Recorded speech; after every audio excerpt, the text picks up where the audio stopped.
कूजन्तं राम रामेति मधुरं मधुराक्षरम् आरुह्य कविता शाखां वन्दे वाल्मीकिकोकिलम् वाल्मीकेर्मुनिसिंहस्य कवितावनचारिणः शृण्वन् रामकथानाथं को नयाति पराङ्गतिम् गोष्पतीकृतवारासीमसखीकृतराक्षसम् रामायणमहामालारत्नं वन्दे अनिलात्मजम् अञ्जनानन्दनं वीरं जानकी शोकनाशनं कपीसमक्षहन्तारं वन्दे लङ्काभयङ्करम् मनोजवं मारुततुल्यवेगं जितेन्द्रियं बुद्धिमतां वरिष्ठं वातात्मजं वानरयूथमुख्यं श्रीरामदूतं शिरसा नमामि उल्लङ्घ्य सिन्धो सलिलं सलीलं यशोगवहनिं जनहात्मजायाताय तेनैव तदाहलङ्कां नमामि तं प्राञ्जलिम् आञ्जनेयमतिपाडलाननं काञ्चनात्रिकमनीयविग्रहं पारिजाततरुमूलवासिनं भावयामि पवमाननन्दनं यत्र यत्र रघुनाथकीर्तनं तत्र तत्र हृदमस्तकाञ्जलिं बाष्पवारि परिपूर्णलोचनं मारुतिं नमद राक्षसान्तकं वेदवेद्ये परे पुंसि जाते दशरथात्मजे वेदप्रासेदसादासीत् साक्षात् रामायणात्मना श्रीराघवं दशरथात्मजम् अप्रमेयम् सीतापथिं रघुकुलान्वयरत्नदीपम् आजानुबाहुम् अरविन्दतलायदाक्षं श्रीरामं निशाचरं विनाशकरं नमामि वैदेही सहितं सुरद्रुमतले कैमे महामण्टपे मध्ये पुष्पगमासने मणिमये वीरासने सुस्थितम् अग्रे वासयति प्रभञ्जनसुते तत्त्वं मुनिभ्यः परं व्याख्यान्तं भरदादिभिः परिवृतं रामं भजे श्यामलं கற்பாராமபிரானையல்லால் மற்றும் கற்பரோ புற்பா முதலா புல்லரும்பாதி ஒன்னின்னியே நற்பாலயோத்தியில் வாழும் சராச்சரம் முற்றவும் நற்பாலுக்கு உய்த்த நான் முகனார் பெற்ற நாட்டுளே இயம் சீதா மம சுதா சகதர்மச்சரீதவா பிரதீட்சயேனாம் பத்ரம் தே பாணிம் கிருண்ணீஸ்வ பாணினாம். ராஜாவுக்கு பட்டாபிஷேகம் பண்ண போறேன் அப்படின்னு தகப்பனார் சொல்லிட்டாரம்மா. அதை உங்களிடத்துல சொல்லி உங்களை சேவிச்சு உங்கள்கிட்ட ஆசீர்வாதம் வாங்கிட்டு போகணுங்கிறதுக்காக இங்கே வந்திருக்கேன். அதுவும் 14 வருஷங்கிறத பெருமாள் கௌசல்யட்டு எப்படி சொன்னான்னா, முதல்ல 6 நாள், அப்புறம் 8 நாள். அப்போது கௌசல்யா கேட்டாள், என்ன 14 நாள் காட்டுக்கு போறியாராமான்னா? 14 நாளான்னு கௌசல்யா கேட்டாள். பெருமாள் சொன்னான், அம்மா அதை 14 வருஷம்தான். 14 வருஷம் அப்படிங்கிறதுக்கும் 14 வருஷம்தான் அப்படின்னு சொல்றதுக்கு அவ்வளவு வித்தியாசம் இருக்கு. என்ன காரணம்? தாயார் இதை கேட்டு மனசு வருத்தப்படக்கூடாதுன்னு நினைச்சான். 14 வருஷம் காட்டுக்கு போக போறேன்னு சொன்ன உடனே கௌசல்யை மூர்ச்சையானால் கீழே விழுந்துட்டான். காட்டுல ஒரு பெரிய மரம், அண்ணா வேரோடு இருக்கிற மரத்தை அடியோடு வெட்டினா அந்த மரம் எப்படி கீழே விழுமோ அது போல கீழே விழுந்தாள். கொஞ்ச நேரமானது, விழுந்தாள். ராமா, என்னை விட்டுட்டு காட்டுக்கு போகணும்னு சொல்றியே, உனக்கு பட்டாபிஷேகம்னு நினைச்சேனே ராமா. ராமா, என்னை கூட்டிட்டு போடு, நீ எங்க போனாலும் என்னை விட்டுட்டு போகாதே. ராமா, உன்னை காட்டுக்கு போகணும்னு சொன்னது யாரு? இங்க பெருமாள் கைகேயி சொன்னாள்னு சொல்லலை, தகப்பனார் சொன்னார்னு சொல்றான். கைகேயி சொன்னாள்னு சொன்னா என்ன ஆகும்? தாயாருக்கு கைகேயி மேல விபரீதமான அர்த்தம் உண்டாகும், தப்பான அபிப்பிராயம் உண்டாகும். நாம் இப்போ காட்டுக்கு போயிட்டோம்னா அரண்மனையில் தாயார் கைகேயோட சேர்ந்து இருக்கணும். அப்போ கைகேயி தாயாருக்கு எந்த கட்டத்தையும் கொடுக்காம இருக்கணும். அதனால ரொம்ப ஜாக்கிரதையாக பேசுகிறான் பெருமாள். அம்மா தகப்பனார் சொன்னாரம்மா. அப்போதான் கௌசல்யா சொன்னா, ராமா இந்த அரண்மனையில் நீ இருக்கிய ஒரு நாள் கூட நான் உன்னிடத்துல எவ்வளவு கட்டப்படுறேன்னு சொன்னதில்லை. நீ அரண்மனையில் இருக்கிறப்பவே நான் எவ்வளவு கட்டப்பட்டிருக்கேன் தெரியுமா? ஆனால் அந்த கட்டங்களெல்லாம் ஏன் தாங்கிண்ட? என்றாவது ஒரு நாள் என் குழந்தை ராமன் பட்டாபிஷேகம் ஆகும், குழந்தை ராஜாவும் ஆவன், அதை என் கண்ணால் பார்க்கணும்னு ஆசைப்பட்டேன். ஆமாம், குலதெய்வம் ரங்கநாதனை எவ்வளவு நாள் திருவாராதனை பண்ணியிருக்கேன், எவ்வளவு நாள் உபவாசம் இருந்திருக்கேன், எவ்வளவு நாள் விரதம் இருந்திருக்கேன், எவ்வளவு நாள் தர்மத்தை விடாமல் அனுஷ்டானம் பண்ணியிருக்கேன். தர்மம் கைவிடாது, ஒரு நாளும் தர்மம் துக்கத்தில் கொண்டு போய் விடாது, தர்மத்தை காப்பாற்றியவர்களை தர்மம் கைவிடாதுன்னு சொல்வாளே. ஆனால் என்னை கைவிட்டு கொடுத்தேன். எனக்கு ஒரே ஒரு பிள்ளை நீ, உன்னை பார்த்து பார்த்து தான் எனக்கு சந்தோஷம். ஆனால் என்னை தர்மம் கைவிட்டு கொடுத்தே ராமா, நீயும் என்னை விட்டுட்டு போறேன்னு சொல்றியே, என்ன நீ கூட்டிட்டு போகணும். உன்னை விட்டுட்டு என்னால் இங்கே இருக்க முடியாது. அம்மா, தர்மம் தானமா உலகத்துக்கு ஆதாரமாக இருக்கு. தர்மோகி பரமோலோகே, இந்த உலகத்திலேயே தர்மம் தானமா ரொம்ப பெருசு. தர்மத்தை காட்டிலும் எதுவும் கிடையாது. அம்மா, இந்த உலகத்துல ரெண்டு விஷயம், தர்மம் சத்தியம், இந்த ரெண்டத்தையும் ஒருவன் எவ்வளவு கட்டம் வந்தாலும் விடக்கூடாதுன்னு சொல்வாளே. அப்படி இருக்கக்கூடிய நீங்களே என்னை பார்த்து, ராமா நானும் உன்னோட வந்து விடுறேன்னு சொல்றேளே. அம்மா, அப்பாவை பிரிஞ்சு உங்களால இருக்கணும்னு எப்படி எண்ணம் வந்தது? அப்பாவை பிரிஞ்சு உங்களால இருக்க முடியுமா? தகப்பனாருக்கு வயசாகிடுத்த, வயசான காலத்துல அப்பாவை விட்டுட்டு வெளியில போகலாமா? அம்மா, நீங்க அப்பாவோட தான் சேர்ந்து இருக்கணும். இன்னொன்று சொல்றேன் கேளுங்கோ. அம்மா, ஒரு பெண்ணுக்கு எது தர்மம், எது காமம், எது அர்த்தம்? இந்த தர்மம் அர்த்தம் காமம் அப்படிங்கிறத புருஷார்த்தம், அதாவது நாம் ஆசைப்பட்டு அடைய வேண்டியது. அப்படின்னா நிறைய பணங்காசு சம்பாதிக்கிறோம், தர்மத்தை விடாமல் இருக்கணும்னு ஆசைப்படுறோம், ஆசைப்படுறதுக்கும் ஆசைப்படுறோம். இந்த மூணும் நம்ம விட்டு என்றும் போகாது.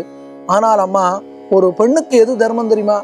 தன்னுடைய கணவனை பிரியாமல் இருப்பது தானம்மா ஒரு பெண்ணுக்கு தர்மம்.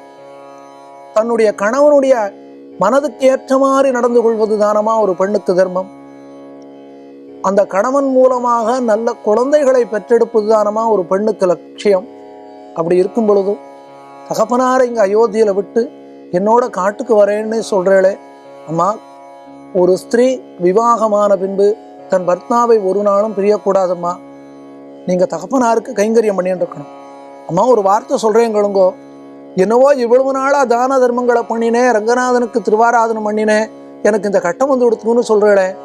நாம் பண்ணுற தான தர்மங்களுக்கோ நாம் பண்ணக்கூடிய திருவாராதனத்துக்கும் நாம் படக்கூடிய கட்டங்களுக்கும் சம்பந்தமே இல்லையேம்மா.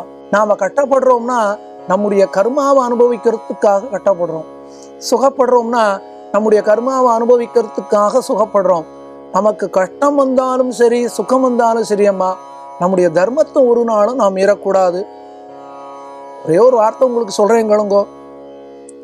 எவ்வளவு விரதம் பண்ணினாலும், எவ்வளவு உபவாசம் இருந்தாலும், எவ்வளவுதான் நாம சுஸ்ரூஷ பண்ணினாலும் நம்முடைய கர்மாவை நாம் அனுபவிச்சு தான் ஆகணும். ஒரு கால் கஷ்டம் வந்தது, நம்மளால தாங்க முடியலைன்னா தெய்வத்தினிடத்துல பிரார்த்திக்கலாம். என்னால் இந்த கட்டத்தை தாங்க முடியலையேன்னு பிரார்த்தித்தா ஒரு கால் அந்த தெய்வம் நம்ம கட்டங்கள்லேருந்து நம்ம விடுவிக்கும் அம்மா. ஆகவே நீங்கள் ரங்கநாதனை சேவியுங்கோ.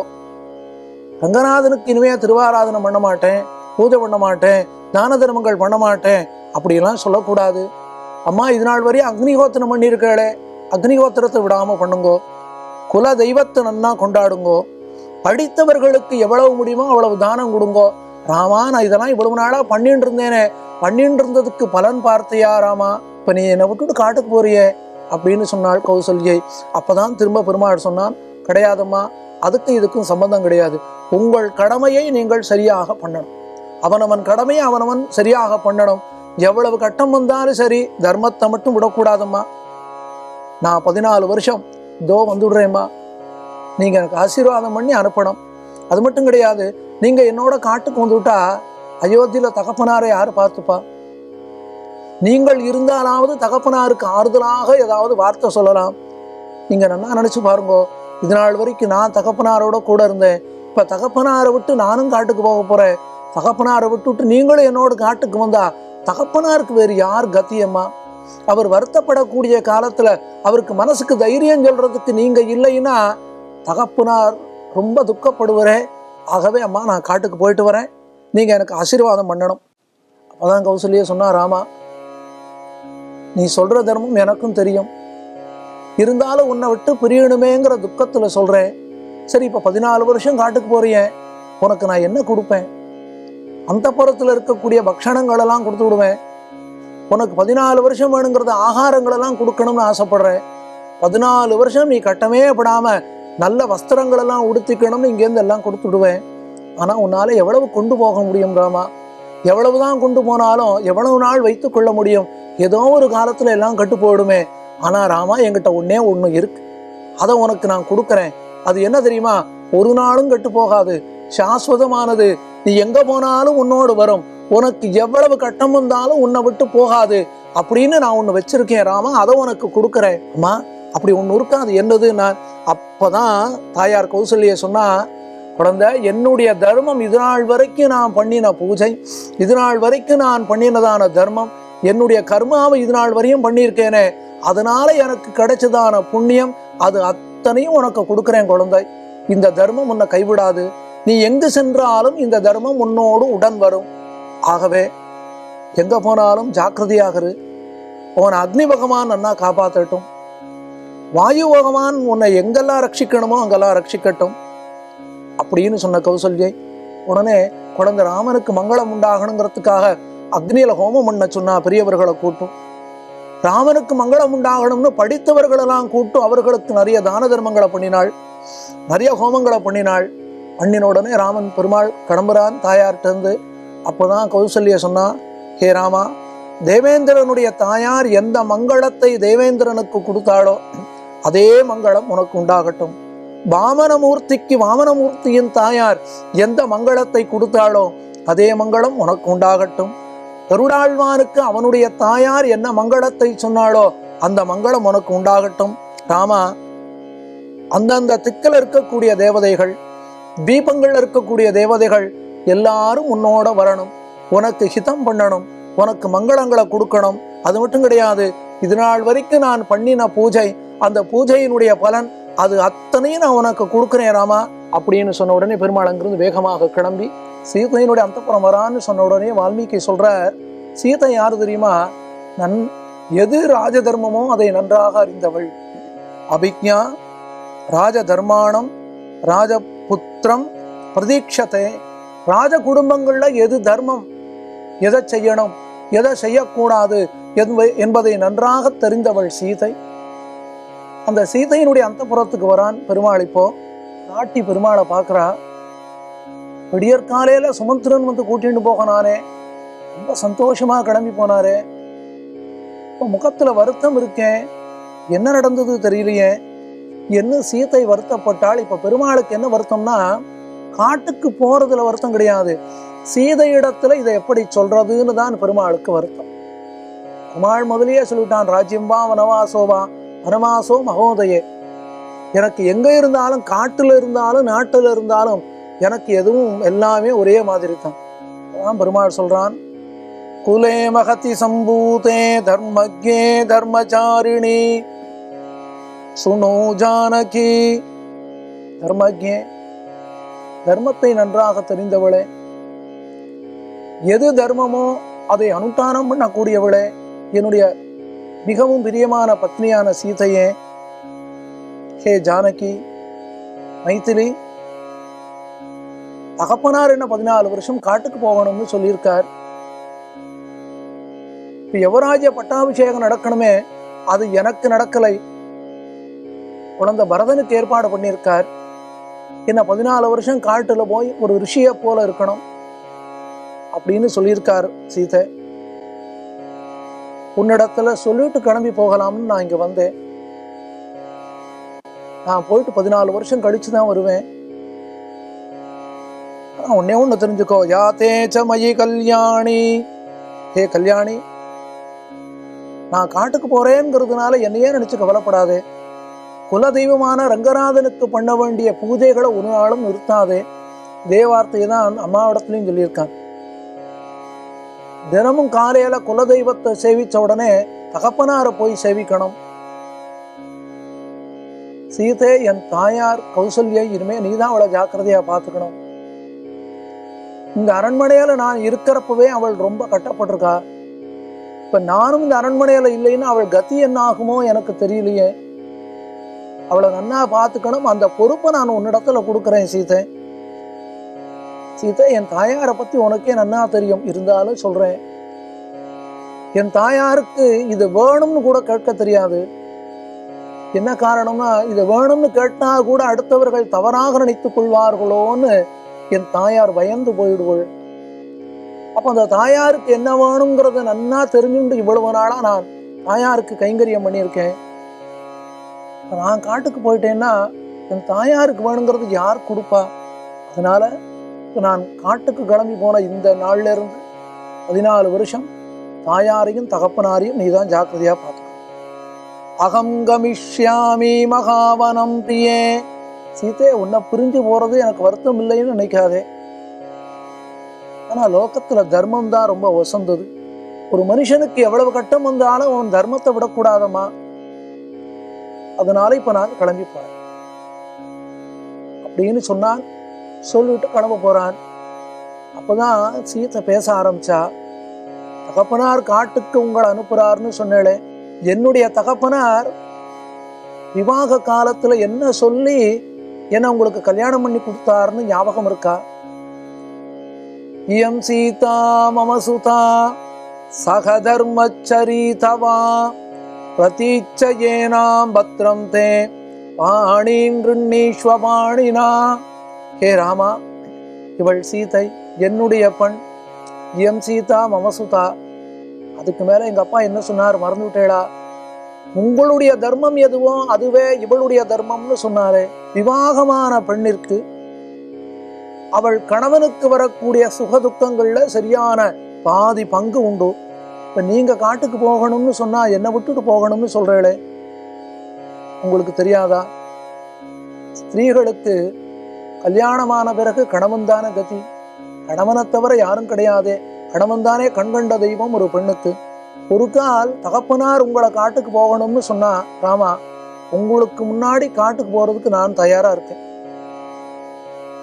சரி, காட்டுல நீ என்ன சாப்பிடுவாய்? இங்க அரண்மனையில சுகமா பக்ஷணங்கள்லாம் சாட்டியே, காட்டுல ஒன்னும் கிடைக்காதேன்னு கேட்கிறீளா? காட்டுல நீங்க என்ன ஆகாரம் எடுத்துக்கிறீளோ அதே ஆகாரம், ஏன் நீங்க சாப்பிட்டதனுடைய மிச்சத்தை நடத்துக்கிறேன். காட்டுல கிழங்கு கிடைக்காதா? காய்கள் கிடைக்காதா? பழங்கள் கிடைக்காதா? இது கிடைத்ததுன்னா உங்களுக்கு கொடுக்குறேன். நீங்க சாப்பிட்டது போக மீதம் இருந்தா அதையும் நான் சாப்பிட்றேன். ஒருவேளை உங்களோட காட்டுக்கு வந்து விட உங்களை ரொம்ப தொல்லை பண்ணுவேன்னு நினைக்கிறீளா? உங்களுக்கு ரொம்ப கட்டம் கொடுப்பேன்னு நினைக்கிறீளா? ஆமா, ஒரு நாளும் அப்படி நினைக்க வேண்டாம். உங்க மனசு கோணாத மாதிரி நான் காட்டுல நடந்துக்கிறேன். என் தகப்பனார் என்னிடத்துல ஏற்கனவே சொல்லியிருக்கார், ஏ சீத்தை, ராமனுடைய மனசு கோணாம நீ நடந்துக்கணும். ராமன் என்ன தர்ம காரியங்கள் பண்ணினாலும் நீங்களும் பண்ணணும்னு சொல்லியிருக்காரு. இப்ப 14 வருஷம் காட்டுல போய் ஜடை தரித்து ஒரு ரிஷிய போல இருக்க போறே, நான் அங்க ரிஷி பத்னிய போல இருக்க போறேன். அதனால நீங்க என்ன கூட்டிட்டு போகணும். ஆமா, இப்ப அதுக்கு மேல ஒண்ணு சொல்றேன். உன்னை பிரிஞ்சு நான் அயோத்தியில இருந்தேன்னா அதை விட என் பிராணனையே நான் விட்டுடலாமே. சரி, அயோத்தியில சுகம் இருக்கு, காட்டுல கட்டங்கள் தான் உண்டுன்னு சொல்றீரா?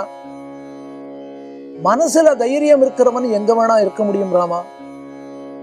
நம்முடைய சுகத்துக்கோ துக்கத்துக்கோ மனசுதான் காரணம்.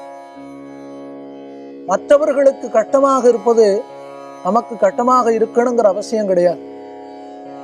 நமக்கு எது சுகம் எது கஷ்டம் என்பதை நாமத்தான் தீர்மானம் பண்றோம். கஷ்டம்னு நினைக்கிறத சுகம்னு நினைச்சுட்டோம்னா அதை காட்டிலும் இந்த உலகத்துல சுகமே எதுவும் கிடையாது. அது மட்டும் கிடையாது, 14 வருஷம் காட்டுல இருக்கணும்னா எனக்கு உற்சாகம் இருக்குமா, சந்தோஷம் இருக்குமான்னு தானே கேட்கிறேன். ராமா, உங்களுக்கு முன்னாடி காட்டுக்கு கிளம்புறதுக்கு நான் தயாராகிட்டேன். நான் உன் கைபிடித்த பத்தினி, உன்னுடைய தர்மத்தை அனுஷ்டானம் பண்ணி உன்னோடு வர வேண்டியவள். அப்ப எனக்கு எது சொர்க்கம் எது நரகம் தெரியுமா? நீ எங்க இருக்கிறாயோ அந்த இடத்திலே உன் கூட இருந்து கொண்டு உனக்கு வேண்டிய எல்லா காரியங்களும் பண்ணினா அதுதான் எனக்கு சொர்க்கம், உன்னை பிரிந்தால் அதுதான் எனக்கு நரகம் என்று பிராட்டி ரொம்ப அழகா அந்த இடத்துல சொன்னா, யஸ்த்வயா சகசஸ்வர்கா நிரயோ யஸ்த்வயா வினா இதி ஜானன் பராம் பிரீத்திம் கச்ச ராம மயா சகா. இதுக்கு மேல ஒரு வார்த்தை சொன்ன, ராமா இப்ப நீ காட்டுக்கு போறாய், உன் பின்னாடி நான் வரேன் கிடையாது, உனக்கு முன்னாடி நான் போக போறேன், எனக்கு பின்னாடி நீ காட்டுக்கு வா. இன்னொன்னும் சொல்லிடுறேன், ஒரு காலம் நான் அயோத்தியில் விட்டுட்டு போயிட்டா எப்படியும் எங்க அப்பாவுக்கு தெரியும் இல்லையா? எங்க அப்பா என்ன சொல்லுவது தெரியுமா? நான் சீதைன்னு ஒரு பொண்ணை வளர்த்தேன், அவளுக்கு கல்யாணம் பண்ணணுங்கிற ஆசை வந்தது, கல்யாணம் பண்ற காலம் வந்தது, இவளை கல்யாணம் பண்ணணும்னா ஒரு வில்ல முறிக்கணும்னு ஒரு பந்தயம் வச்சேன். வில்ல முறிக்கிறதுக்கு எத்தனையோ பேர் வந்தா யாராலும் முடியலை. கடைசியில ஒரு பிள்ளை வந்தான், அவனுக்கு ராமன்னு பெயர் சொன்னா, அவன் வந்து வில்ல முறிச்சான். சரி இவன் வில்ல முறிச்சு விட்டானேன்னு என் பொண்ணு அவனுக்கு கல்யாணம் பண்ணி கொடுத்தேன். அப்புறம்தான் தெரிஞ்சது ராமன்னு பெயர் வச்சுண்டு வந்தவன் உண்மையாகவே ஒரு ஆண் பிள்ளை இல்லை, ஒரு பெண். ஒரு பெண்ணானவள் ராமன்கிற பெயரை வச்சுண்டு வந்துட்டா, என் பெண்ணை ஒரு பெண்ணுக்கு கல்யாணம் பண்ணி கொடுத்து விட்டேனே அப்படின்னு. ராமா உன்னுடைய மாமனார் என்னுடைய தகப்பனார் உன்னை பார்த்து பரிகாசம் பண்ணுவர். கிம்பாமன்யத வைதேகா பிதாமே மிதிலாதிபகா ராமஜாமாதரம் பிராப்யம் ஸ்திரியம் புருஷ விக்கிரகம். ஆகவே ராமா உன்னை விட்டு என்னால பிரிந்து போக முடியாது, உன்னை விட்டு என்னால இங்க இருக்க முடியாது, ஆகவே என்ன நீ கூட்டிட்டு போகணும். நின் பிரிவிலும் சுடுமோ பெரும் காடு. கம்பர் சொன்னார், சீதை சொல்றாளாம் பெருமாளை பார்த்து, நின் பிரிவிலும் ராமா, கைபிடித்த கணவனை விட்டு ஒரு பெண் தனியாக இருப்பதை காட்டிலும் அவளுக்கு இந்த உலகத்துல ஒரு நரகங்கிறது எதுவும் இல்லையே, ஆகவே ராமா என்னை கூட்டிட்டு போடணும், என்னை விடக்கூடாதுன்னு ஹோன்னு அழுதாள் பிராட்டி. பார்த்தான் பெருமாள். இந்த இடத்துல ரொம்ப அழகா ஒரு கேள்வி கேட்டுண்டா, சீதையை அழ வச்சு ஏன் பெருமாள் கூட்டிட்டு போறான்? இவ்வளவு தர்மம் தெரிந்தவன். இதுக்கு மேல பிராட்டி இன்னொன்னு கேட்டா, ராமா இப்ப கீழே அம்மாவை பார்த்துக்கிட்டு வந்தியே, அம்மாவிட்ட என்ன சொல்லிட்டு வந்தாய்? அம்மாட்ட சொன்னேன், அப்பாவை விட்டு விடக்கூடாதம்மா, ஒரு பெண் தன் கணவனை விடக்கூடாதுன்னு சொன்னேன். ராமா தாயாருக்கு சொன்ன தர்மம் எனக்கு கிடையாதா? உன்னுடைய தாயார் அவள் கணவனை விடக்கூடாது என்றால் உன்னுடைய மனைவி அவள் கணவனை விடலாமோ? என்னையும் நீ கூட்டிக் கொண்டுதான் போக வேண்டும் என்று போன்னு கதறினாள், அழுதாள். இப்ப ஏன் பெருமாள் பிராட்டிய கூட்டிட்டு போகிறதுக்கு இவ்வளவு கஷ்டப்பட்டான்னா, பெருமாளுக்கு மரியாதா புருஷன்னு பேர். அதாவது ஒரு கணவன் தன் மனைவியினுடைய அனுமதி இல்லாமல் எந்த காரியமும் பண்ணக்கூடாது. இப்ப பெருமாளுக்கு காட்டுக்கு போகணும், சீதையை கூட்டிட்டு போகணும்னு தான் ஆசை. ஒருவேளை சீதைக்கு அயோத்தியில இருக்கலாம்னு அபிப்பிராயம் இருந்தால் அதை மீறி நாம் நடக்கக்கூடாதுன்னு நினைச்சான். அதனாலதான் பிராட்டிய வர வேண்டாம்னு சொன்னான். ஆனா பிராட்டி நானும் உன் கூட வருவேன்னு தெரிவித்தவுடனே பெருமாள் சீதையை கூட்டிக் கொண்டு லக்ஷ்மணனோடு 3 பேரும் கைகையினுடைய அந்தப்புறத்து வாசல்ல வந்து நிற்கிறா.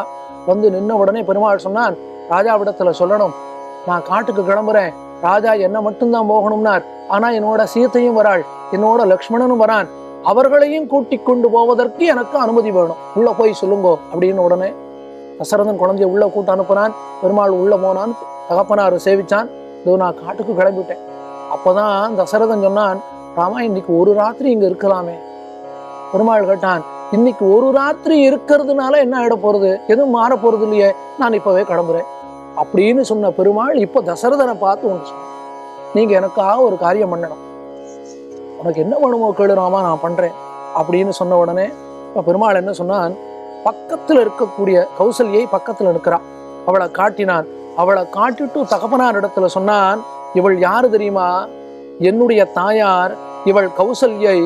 ஆனா இது நாள் வரைக்கும் நான் இந்த அரண்மனையில இருக்கிற வரைக்கும் ரொம்ப சந்தோஷமா இருந்தா.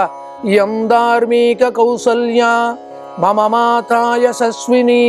விருத்தா, வயசானவள், சுபாவி, நல்லது கெட்டது தெரியாதவள், நான் இருக்கிற வரைக்கும் சந்தோஷமா இருந்தாளே, இப்ப நான் காட்டுக்கு போக போறேன், அவளுக்கு இனிமே சந்தோஷம் உண்டாகுமான்னு தெரியல, நீங்க எனக்கு ஒரு வரம் கொடுக்கணும். என்ன வரம்னா, இன்று நான் காட்டுக்கு கிளம்பி போறேன், 14 வருஷம் கழிச்சு திரும்ப வரப்போறேன், 14 வருஷம் கழிச்சு நான் மீண்டும் வரும் பொழுதோ என் தாயார் என்னோடு சேர்ந்து இருந்த பொழுதோ எவ்வளவு சந்தோஷமாக இருந்தாளோ அதே சந்தோஷத்தோடு அவளை நீங்க 14 வருஷம் வச்சுக்கணும். அதுதான் நீங்க எனக்கு பண்ணக்கூடிய வாக்கு, அதுதான் நீங்க எனக்கு பண்ணக்கூடிய காரியம் அப்படின்னு பெருமாள் சொன்னான். தசரதன் ஓன்னு அழுதான். நாளைக்கு பார்க்கலாம்.